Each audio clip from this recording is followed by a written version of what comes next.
Story recapped here. Today, I'm going to explain a crime, drama, thriller film called The Silence of the Lambs. Spoilers ahead. Watch out and take care. In 1990, an FBI in training, Clarice Starling, is called to the office of Jack Crawford, from the Bureau's Behavioral Science Unit. In hopes of capturing the serial killer known as Buffalo Bill, Jack assigns Clarice to interview notorious psychiatrist turned cannibal Dr. Hannibal Lecter. However, before she leaves, Jack warns Clarice not to talk about anything personal to avoid getting Hannibal in her head. At the Baltimore State Forensic Hospital, Dr. Frederick Chilton welcomes Clarice but makes suggestive remarks at her. Chilton explains that they haven't progressed with studying Hannibal's psyche despite his years in the facility, but letting an attractive young woman such as Clarice may have a chance. Chilton lists down strict rules to safely talk with Hannibal. The precautions were set due to Hannibal biting a nurse who performed an EKG on him after complaining about chest pains.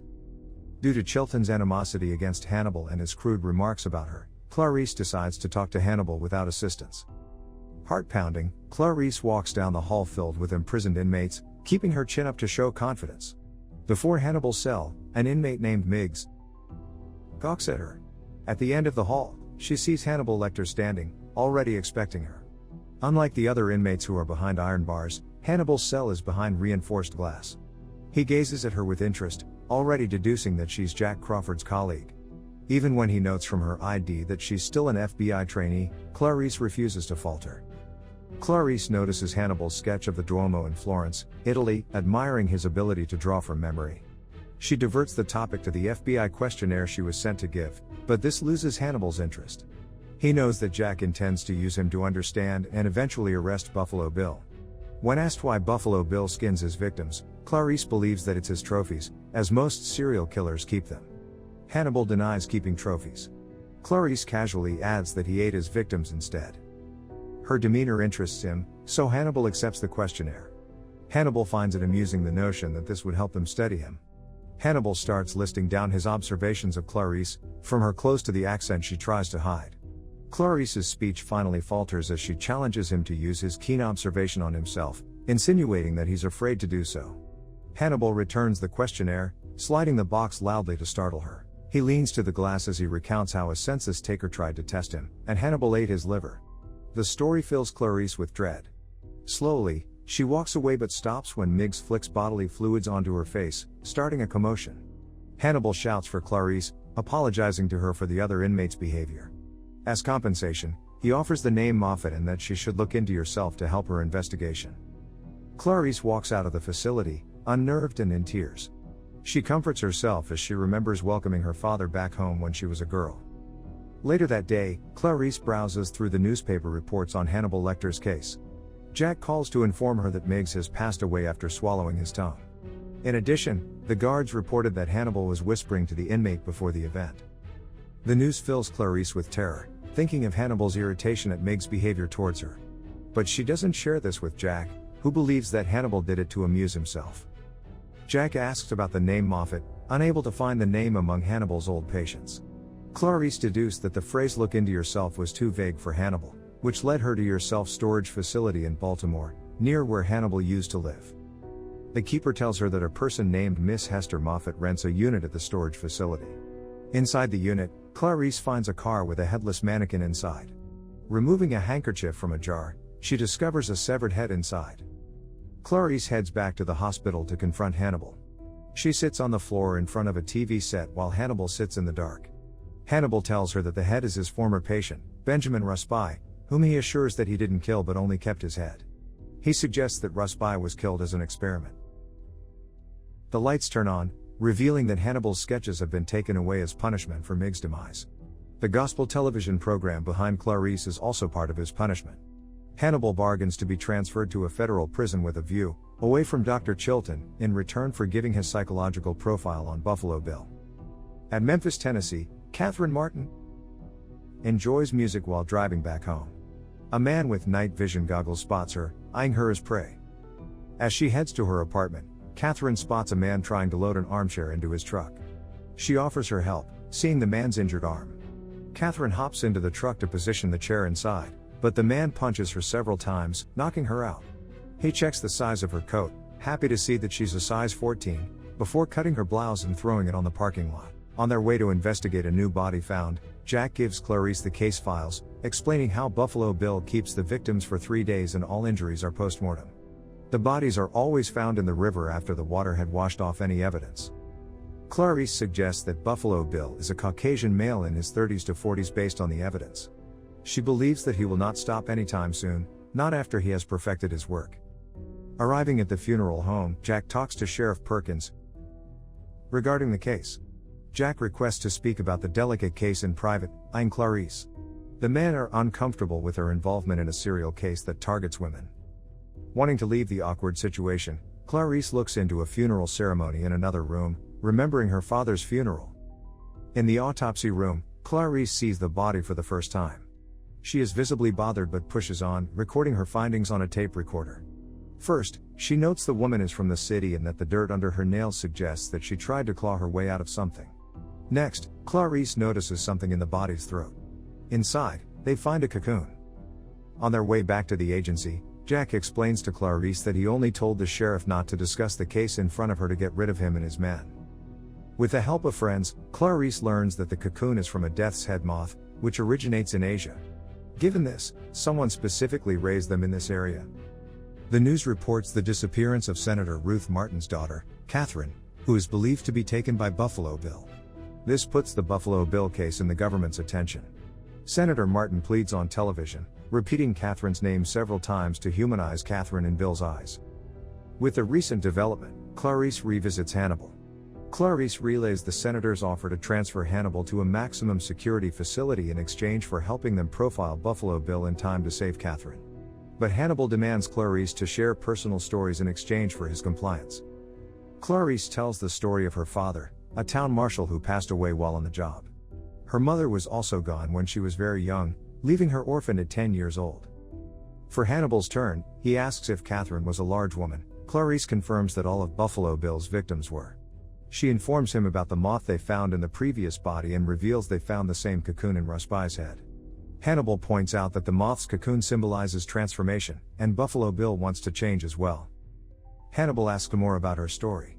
Clarice tells him about moving to her mother's cousin's ranch. She lived there for 2 months until she ran away, but not because of abuse. Clarice then demands his turn. Hannibal figures that Bill had applied for transsexual surgery but was denied due to his mental condition. He suggests that Buffalo Bill hates his own identity and wants to change. In a dark room, Buffalo Bill orders Catherine to use lotion on herself. Frightened and stuck inside a well, Catherine does so. She tries to negotiate, bringing up her mother. Bill ignores her, calling her to dehumanize her. Bill lowers a lighted basket to retrieve the lotion, letting Catherine see the bloody claw marks on the wall. She screams in fear, with Bill mocking her. Back at the cell, Hannibal is strapped to a gurney with a muzzle on his face. Chilton recorded Hannibal's conversation with Clarice and tells him that Clarice's deal was fake.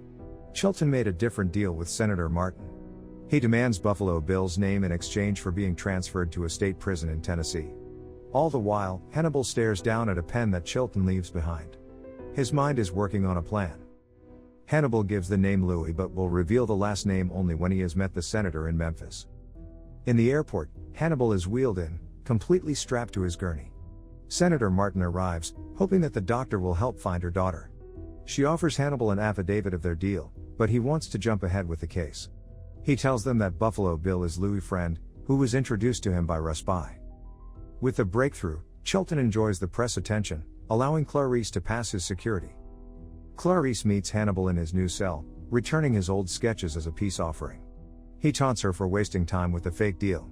Clarice retorts back about Louis' friend, deducing that it's an anagram for iron sulfide, otherwise known as fool's gold. Hannibal tells her that Buffalo Bill covets something, asking Clarice why people covet anything at all. He demands more of her story, as they agreed upon in his old cell. Knowing that Chilton can find her any minute, she begs Hannibal to skip her story, but the doctor insists. Defeated, Clarice reveals that she ran one early morning after hearing screams. She went to the barn and saw the lambs screaming as they were being slaughtered. Clarice tried to free them, but the lambs didn't run. So instead, she took one lamb and ran away with it, wanting to save one life at least. But the lamb was too heavy for her to carry, so she was caught not long after. Because of this, she was sent to an orphanage, and the lamb she tried to save was still slaughtered. Clarice still hears the lambs screaming at night. Hannibal suggests that if she could save Catherine, maybe the lambs would stop. Before Hannibal could say any further, Dr. Chilton arrives, bringing officers to take Clarice away. Hannibal hands Clarice his copy of the case file, which she hurriedly takes before being pulled away. After Clarice leaves, Sergeant Pembrey and Officer Boyle deliver Hannibal's dinner, cuffing him before opening his cell. Unbeknownst to them, Hannibal took a piece of Chilton's pen to pick the lock. Boyle lays down his meal on the floor as he clears the table. Once Boyle kneels to retrieve his tray, Hannibal cuffs him, then kicks the door on Pembrey's head. Hannibal bites Pembrey's face, and pepper sprays him before whacking Boyle with a baton. Knowing his escape is inevitable, he takes his time before pursuing Pembrey. Downstairs, the officers notice the elevator heading up to the 5th floor. Shots are fired from afar, alerting all the officers. They wait for the elevator to head down, but it stops at the 3rd floor. Sergeant Tate calls in the SWAT team for backup as he and his team investigate the 3rd floor. They check Hannibal's cell, seeing Boyle's body propped like an angel. Pembrey is down with a bloodied face yet still alive. The officers load Pembrey into a gurney and ride the elevator down the building. While inside, blood drips from the ceiling, suggesting that Hannibal is on the roof of the elevator. They spot him from above, unconscious with a gun next to him. The officers shoot him on the leg to prevent him from escaping, but there's still no movement. They open the elevator latch from the inside, revealing a body with no skin on the face. In the ambulance, Hannibal removes the mask he made out of Pembrey's skin. Learning about Hannibal's escape, Clarice is anxious but is sure that he won't come after her. However, she and her friend find a note from Hannibal in the case files he gave her, suggesting that there's a pattern in Buffalo Bill's targets. Remembering Hannibal's comment about Bill coveting something, Clarice concludes that Bill knew the first victim, Frederica Bimmel. Clarice visits Frederica's home and searches her bedroom. Inside a music box, Clarice finds Polaroids of Frederica posing in her undergarments. After seeing stitching supplies and an unfinished dress in Frederica's closet, Clarice deduces that Bill is making a skin suit to turn himself into a woman. Jack tells her that they already located him in Chicago, a man named Jamie Gumb aka John Grant. Jack tells her to gather information to connect Gumb to Bimmel so they can use it for the trial. Catherine asks Frederica's friend, Stacy, if she knew Jamie Gumb or his other aliases, but Stacy doesn't recognize the name. Stacy mentions that she used to help Frederica make alterations for Mrs. Lippman. Later in his house, Bill hears his dog whining. Catherine has successfully captured his dog, Precious, and holds her hostage, enraging the man. Outside, a SWAT team prepares to ambush Gumb's house. Bill hears the doorbell ring. He heads up and opens the door. But instead of the police, it's Clarice. Meanwhile, in Chicago, the SWAT team finds the Gumb house empty. In Mrs. Lippman's old home, Buffalo Bill introduces himself as Jack Gordon. He invites Clarice inside, claiming that he has Mrs. Lippman's son's number for her to contact. Clarice walks inside, eyeing the cluttered place while Jack looks for the number. Her eyes follow a moth landing on stitching supplies. The puzzle pieces fall into place. Clarice aims her gun at him, but he retreats to the basement. Clarice follows him, hearing Catherine's cries, and Precious barks from afar. Trembling in fear, Clarice breathes through gritted teeth as she searches for Buffalo Bill. Clarice asks Catherine to be quiet, but the woman continues to scream. Clarice enters from room to room, jumping at every noise, knowing that Buffalo Bill is waiting to ambush her. As she enters the bathroom, the lights go out. Buffalo Bill uses his night vision goggles to watch the terrified Clarice. Clarice feels around the room and slips in the darkness, not knowing that he's just behind her. Bill admires her for a while before pointing his gun at her. The gun clicks, alerting Clarice. She turns and shoots, breaking the windows to let light in while Buffalo Bill lies on the floor. His crimes are finally over. Days later, Clarice happily receives her official FBI badge. Clarice thanks Jack for his mentorship and the opportunity he gave her. She takes a phone call, hearing Hannibal's voice, asking if the lambs have stopped screaming. Hannibal promises not to pursue her, asking her to do the same. But Clarice makes no promise. Hannibal ends the call as he's having an old friend for dinner. Hannibal follows Dr. Chilton in a foreign village, finally able to get revenge on the doctor. Subscribe to watch more videos like this. Turn on notifications. And leave a like, it really helps the channel out. Thank you for watching.